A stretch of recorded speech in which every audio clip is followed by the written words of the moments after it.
कई लोग कहते हैं कि हमें गुस्सा बहुत आता है। बहुत सोचते हैं कि गुस्सा न करें, पर हर बार फेल हो जाते हैं। कस्में भी खाते हैं कि अब कभी गुस्सा नहीं करेंगे, पर फिर भी बहुत गुस्सा आता है। क्रोध एक ऐसी चीज है जो आपके प्यारे से प्यारे रिश्ते में भी जहर भर सकता है। क्रोध सबसे पहले आपके मन में जहर भरता है, आपकी जिंदगी में जहर भरता है, आपकी पूरी दुनिया में जहर भर जाता है। जो इंसान क्रोध करता है वो क्रोध करने से पहले भी दुखी रहता है, क्रोध करते समय भी दुख को पाता है और क्रोध करने के बाद भी दुखी होता है। कभी विचार करके देखना, क्या आपको क्रोध करने से कभी खुशी मिली, सुख मिला? क्या आप किसी इंसान को अलाउ करेंगे अपने ऊपर गुस्सा करना, क्रोध करना, कि हमें जो चाहे बोल दे और जैसे चाहे बोल दे? कोई भी व्यक्ति किसी का भी क्रोध पसंद नहीं कर सकता, तो हमारे क्रोध को कोई क्यों स्वीकार करेगा, क्यों पसंद करेगा? एक व्यक्ति एक गुरुजी के पास गया और गुरुजी को जाके बोला, गुरुजी मुझे बहुत क्रोध आता है और उस क्रोध की वजह से मेरे घर में सब मुझसे खफा रहते हैं और उस क्रोध की वजह से मुझे भी ग्लानि और पश्चाताप रहता है। मैं लोगों से नजरें नहीं मिला पाता। ऐसे ऐसे शब्द क्रोध में कह जाता हूं कि जिनको बाद में लौटाया नहीं जा सकता। याद रखना आप भी एक बात, जो भी शब्द आप क्रोध में आके कह जाते हैं, हो सकता है कि आपको उनकी माफी मिल जाए, पर लोग उन शब्दों को भूलते नहीं। तो याद रखना, जो भी आप क्रोध में शब्द कहेंगे, उन शब्दों का सामना आपको भी जिंदगी भर करना पड़ेगा। तो उसने गुरुजी से कहा कि मैं परेशान हो गया हूं, बहुत कोशिश करता हूं, पर गुस्से की आदत छूटती ही नहीं। गुरुजी ने कहा, एक काम करो, जब भी तुम्हें गुस्सा आए ना, तो बस एक बात याद रखना कि गुस्सा मैं करूंगा, पर कल, आज नहीं करूंगा। जब भी गुस्सा आए बस इतना संयम मन में रखना कि गुस्सा मैं करूंगा, पर आज नहीं, कल। उसने बोला, गुरुजी इससे थोड़ी गुस्सा शांत हो जाएगा, दूसरे दिन भी तो गुस्सा करूंगा ना। गुरुजी ने कहा, तुम ये करके तो देखो। वो घर गया, उसे किसी बात पे गुस्सा आया, पर उसे गुरुजी की बात याद आई, गुस्सा तो मैं करूंगा, पर आज नहीं, कल। कल तो दूर की बात है, थोड़ी देर ही बाद ही उसका गुस्सा शांत हो गया। याद रखना एक बात, गुस्सा एक धुएं की तरह है, एक बादल की तरह है, जो थोड़ी देर रह के फिर आगे चला जाता है। बस वो थोड़ी देर हमको संयम साधना है, बस वो थोड़ी देर हमको कंट्रोल करना है। हम बर्दाश्त नहीं कर पाते चीजों को। कई लोग कहते हैं कि हम गुस्सा करते नहीं, लोग हमें गुस्सा दिला देते हैं। तुम कोई टीवी हो क्या जो किसी ने रिमोट कंट्रोल में जैसा चैनल चलाया और तुमने प्रोग्राम देना शुरू कर दिया? लोग आजकल इतने हल्के क्यों हो गए हैं? कितना आसान हो गया है आजकल किसी को भी गुस्सा दिलाना और किसी को भी खुश करना इतना मुश्किल क्यों हो गया है? क्योंकि हमारी ये गंदी आदत है, हम हर बुरी बात का ब्लेम दूसरों पे डाल देते हैं कि उसकी वजह से, अगर वो नहीं होगा तो कोई और होगा। या तो ऐसा हो कि आपके लिए पूरी दुनिया ही बदल जाए, दुनिया का एक एक इंसान बदल जाए ताकि आपको गुस्सा नहीं आए, दुनिया की हर चीज बदल जाए, हर नियम बदल जाए क्योंकि आपको गुस्सा नहीं आए। आपको फिर भी गुस्सा आएगा क्योंकि वो आपके भीतर है। बाहर के लोग तो निमित्त बनते हैं उस गुस्से को बाहर निकालने के लिए, वो तो आपने भर ही रखा है अपने भीतर। बस जरूरत है खुद को पहचानने की, जानने की। जैसे उस व्यक्ति को गुरुजी ने कहा कि गुस्सा कल करना, बस थोड़ी देर का संयम और गुस्सा गायब। कई लोग कहते हैं कि गुस्से को कंट्रोल नहीं किया जा सकता।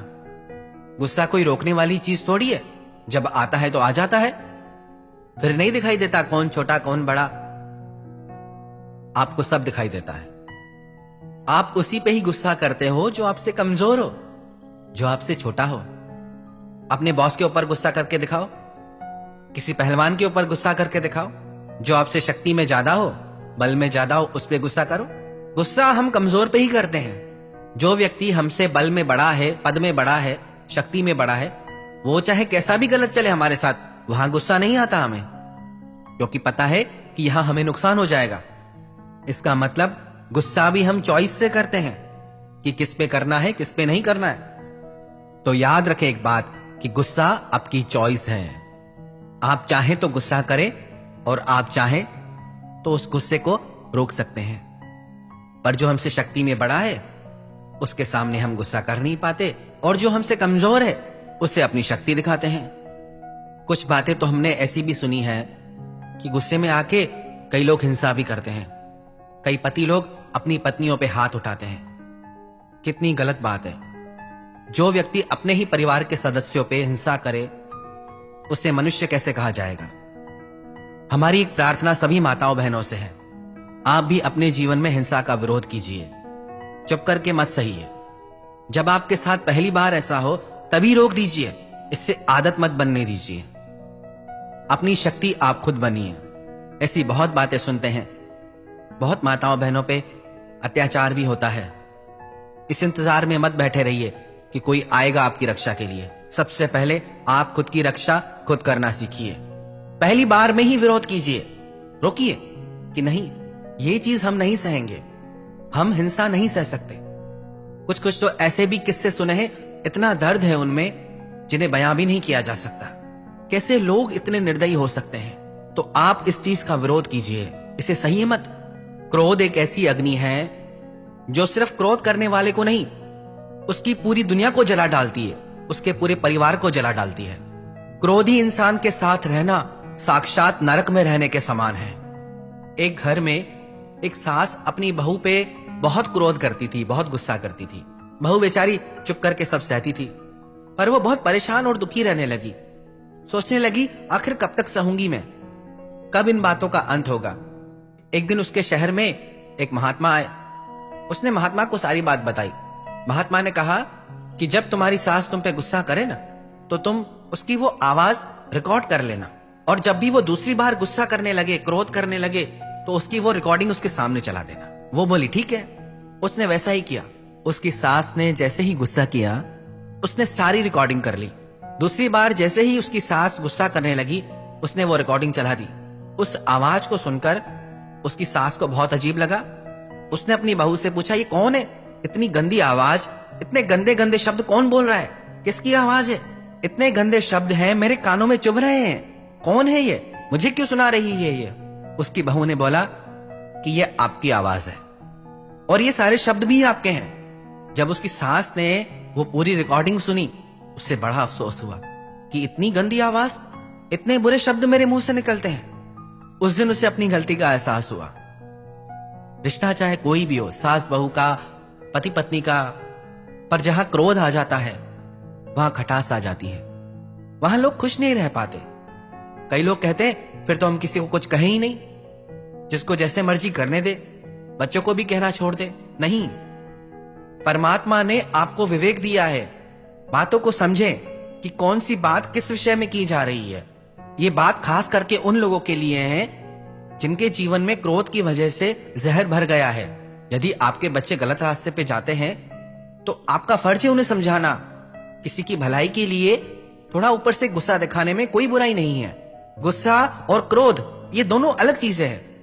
आपने गुस्सा किया, उस टाइम बात बोली, वहीं बात पूरी हो गई। क्रोध एक ऐसी अग्नि है, आप पहले भी जलते हैं, क्रोध करते टाइम भी चलते हैं और बाद में भी जलते रहते हैं। वही बातें आपके मन में चलती रहती हैं, तो उन बातों को सुधारना है। यदि आपको अपने लिए, अपने परिवार की भलाई के लिए कभी थोड़ा बहुत गुस्सा करना पड़ा, बोलना पड़ा, तो कोई बात नहीं, बात बोल दी, बात खत्म। पर उन बातों को दिल में बिठा के मत रखिए, उसको क्रोध की अग्नि मत बनाइए। बातें बोल के आगे बढ़ जाइए। न आप किसी का क्रोध सह सकते हैं, न कोई आपका क्रोध सहना पसंद करेगा। तो क्यों आपने इस जहर को अपनी जिंदगी में पाल रखा है? और जितना इस बीमारी को पालेंगे ये उतना बढ़ती जाएगी। फिर आप खुद का भी दिल दुखाएंगे, अपने परिवार वालों का भी दिल दुखाएंगे, खुद की नजरों से भी गिर जाएंगे और सबकी नजरों से भी गिर जाएंगे। तो छोड़िए इस बीमारी को। जब भी गुस्सा आए ना, तो याद रखना ये बात कि आज नहीं कल करेंगे। बस वो थोड़ी देर का संयम आपके मन से उस क्रोध की अग्नि को शांत कर देगा। थोड़ा तो संयम रखना सीखिए, थोड़ा तो अपने जीवन को संवारना सीखिए।